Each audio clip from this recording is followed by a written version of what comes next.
তোমার আবার দাম কিসের? তোমায় আমি বেচবো নাকি? তোমার আবার কাবিন কিসের? তোমায় আমি ছাড়ছি নাকি? পকেট মানি খরচা কিসের? যা চাও তাই দিচ্ছি নাকি? তুমি উল্টো আমায় দিও, সব তো তোমার কাছেই রাখি। রূপের এত চর্চা কিসের? আমি ছাড়া দেখছেটাকে? বয়স বাড়বে, রূপ কমবে, এই সত্যটা মানছে নাকি? বিশ্বাস করো, হঠাৎ করে আমার এমন মৃত্যু হবে এভাবে না ভাবাই হয়নি তখনও। মাঝে মাঝে ঝগড়া হতো, মানছি আমার মাথা গরম, কিন্তু তোমায় ছাড়বো কিংবা ছেড়ে যাব না, ভাবিনি কখনো।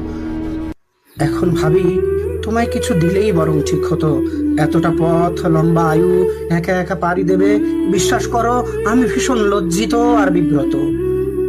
আসলে কি, আমার আমির বাইরে গিয়ে তোমায় আমি ভাবিনি। আমায় ছাড়াও তোমার একটা জীবন আছে এমন করে ভাবিনি।